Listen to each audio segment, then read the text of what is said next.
News sponsored by Vaira Family Restaurant, National Highway, Pettagunta.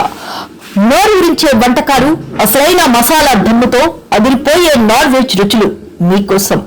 విచ్చేయండి Vaira family restaurant, national highway, Petagunta, Tuni మండలం, కాకినాడ జిల్లా. అనకాపల్లి జిల్లా సబ్బవరం మండలం Gullapalli avenue sports arena cricket మైదానంలో జరుగుతున్న 5వ జాతీయ వీల్చైర్ క్రికెట్ టోర్నమెంట్ 3వ రోజు చాలా ఉత్సాహంగా కొనసాగింది. ఈ టోర్నమెంట్ ఆంధ్ర క్రికెట్ అసోసియేషన్ మరియు డిఫరెంట్లీ ఏబుల్ కమిటీ, ఏపీ దివ్యాంగుల క్రికెట్ కౌన్సిల్ సంయుక్త ఆధ్వర్యంలో నిర్వహిస్తున్నారు. 3వ రోజు ముఖ్య అతిథులుగా అంతర్జాతీయ పారాపికల్ బాల్ అసోసియేషన్ అధ్యక్షులు ఆర్ రఘు కుమార్ థాయిలాండ్ మరియు సబ్బవరం మండలం ఎంపీపీ బోకం సూర్యకుమారి, రాము నాయుడు, గుల్లపల్లి గ్రామ సర్పంచ్ బండారి మంగ శ్రీనివాస్ పాల్గొన్నారు. ఈ tournament Andhra cricket association, AP దివ్యాంగుల విభాగ cricket committee chairman Suravarapu Rama Subba Rao మరియు దివ్యాంగుల క్రికెట్ కౌన్సిల్ సభ్యులు ఎడ్లపల్లి సూర్యనారాయణ విశేషంగా కృషి చేస్తున్నారు.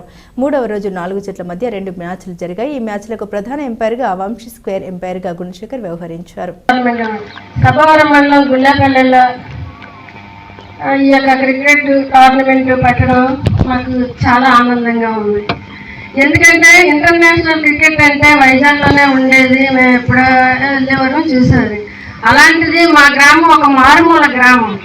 అటువంటి మారుమూల గ్రామంలోని మండలానికి కూడా లాస్ట్, నియోజకవర్గం లాస్ట్, జిల్లా కూడా లాస్ట్. ఈ బార్డర్ దాటితే విజయనగరం జిల్లా, మన జిల్లా ఇది అనకాపల్లి జిల్లా.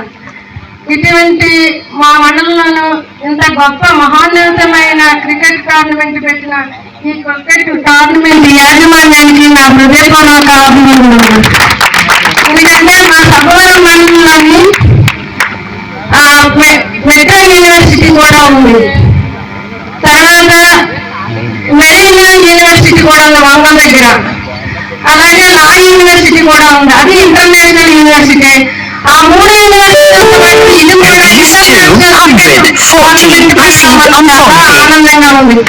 అది కాకుండా దివ్యాంగుల ఆటం నేను ఇప్పటికి వచ్చి ఎక్కడ వెళ్ళలేదు, చూడలేదు కూడా. అంటే వారికి మానసికంగా ఎంత ఉల్లాసంగా ఆడడానికి ఈ యొక్క క్రికెట్ టోర్నమెంట్ లో పాల్గొనాలని నాకు చాలా ఇష్టం. ఎందుకంటే అన్ని అవయవాలు బాగా ఉన్న ఆటలు, ఇది అంత ఈజీ అయిన ఆట కాదు, ఇది చాలా కష్టమైన ఆట.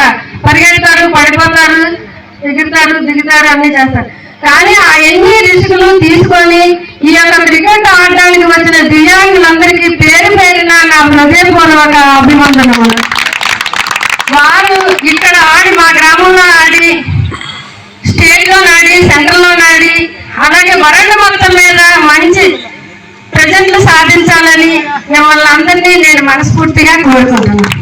ఈ యొక్క క్రికెట్ టోర్నమెంట్ గ్రౌండ్ ఏర్పాటు చేసిన యాజమాన్యానికి నా హృదయపూర్వక అభినందనలు. ఎందుకంటే ఈ యొక్క గ్రామం ఎంచుకొని ఈ మారుమూల గ్రామంలో ఈ యొక్క టోర్నమెంట్ గ్రౌండ్ ఏర్పాటు చేసి ఇక్కడికి వివిధ దేశాల నుంచి, వివిధ రాష్ట్రాల నుంచి ఇంటర్నేషనల్ క్రికెట్ ప్లేయర్లని మా గ్రామంలోకి తీసుకొచ్చినందుకు మీకు నా హృదయపూర్వక అభినందనలు.